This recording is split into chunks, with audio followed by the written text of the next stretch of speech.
नमस्कार, स्वागत है आपका वीके न्यूज में।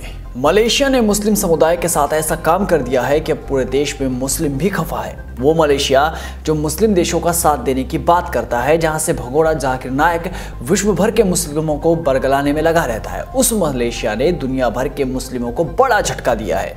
मीट के नाम पर उसने मुस्लिमों के जज्बातों को हलाल कर दिया। दरअसल मलेशिया को दुनिया का सबसे बड़ा हलाल एक्सपोर्टर बनना था और इस चक्कर में उसने जो कांड किया है उसके बाद मुस्लिम समुदाय भी उससे नाराज है। और सबसे बड़ी बात तो ये कि धंधे के नाम पर यह गंदा खेल कई सालों से चला रहा था, जिसका खुलासा होने के बाद अब मलेशिया की दिक्कत भी बढ़ने लगी है। दरअसल मलेशिया की कुछ कंपनियों ने हलाल मीट के नाम पर बड़ा झोल कर दिया और हलाल मीट के नाम पर इतना बड़ा घोटाला किया गया है कि मलेशिया की ही 60% मुस्लिम आबादी गुस्से में है। गुस्से का कारण यह है कि हलाल मीट के नाम पर कुछ कंपनियां बीफ में घोड़े और कंगारू का मीट मिलाकर बेच रही थी। कंगारुओं और घोड़े के मीट का इस्तेमाल कर दुनिया भर में भेजा जा रहा था। न्यू स्टेट टाइम्स की एक रिपोर्ट के मुताबिक मलेशिया में ये गैंग पिछले 40 सालों से हलाल के नाम पर घोटाला कर रही थी। गैंग इसलिए क्योंकि इस घोटाले में एक नहीं कई सारी कंपनियां शामिल हैं। ये चीन, यूक्रेन और दक्षिण अमेरिका के गैर हलाल बूचड़खानों से घोड़ों और कंगारुओं का मीट खरीदती थी। उसके बाद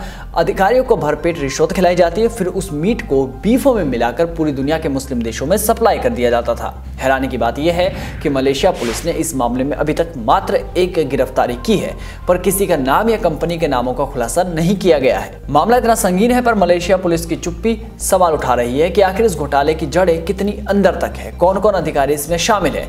पर इस मामले में वहां की सरकार ने रॉयल कमीशन ऑफ इंक्वायरी का गठन करने पर भी विचार किया है, जिसको लेकर धार्मिक मामलों के मंत्री ने कहा कि यह इस तरह के अपराध की जड़ तक पहुंचने का सबसे जरूरी कदम होगा।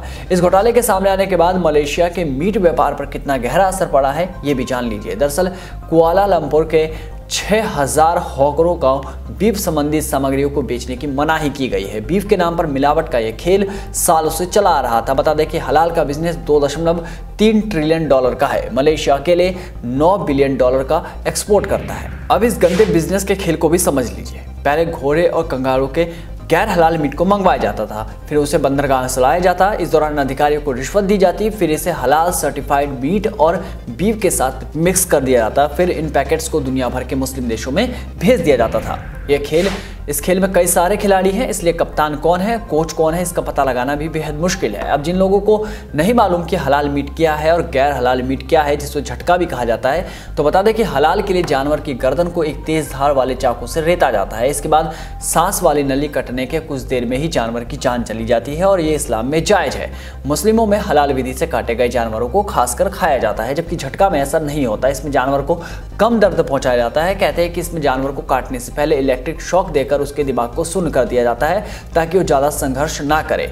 उसी अचेत अवस्था में उस पर झटके से धारदार हथियार मारकर सिर धड़ से अलग कर दिया जाता है। हाल ही में हलाल और झटके के मीट को लेकर दक्षिण दिल्ली नगर निगम ने भी एक प्रस्ताव सामने रखा है। प्रस्ताव में लिखा गया है कि हिंदू धर्म और सिख धर्म के अनुसार हलाल मांस खाना मना है और धर्म के खिलाफ है। इसलिए समिति इस संबंध में प्रस्ताव पारित करती है कि रेस्तरां और मांस की दुकानों को निर्देश दिया जाए कि वे उनके द्वारा बेचे जाने और परोसे जाने वाले मांस के बारे में अनिवार्य रूप से लिखे कि यहाँ हलाल या झटका मांस उपलब्ध है। इस प्रस्ताव के पास होने के बाद मीट दुकानों के लिए जल्द ही अनिवार्य किया जा सकता है कि वो हलाल मीट बेच रही है या फिर झटका। यही नियम इलाके के रेस्तरां पर भी लागू होगा। तब रेस्तरां में पोस्टर लगाकर बताना होगा कि उनके यहाँ परोसे जाने वाला मीट हलाल है या फिर झटका।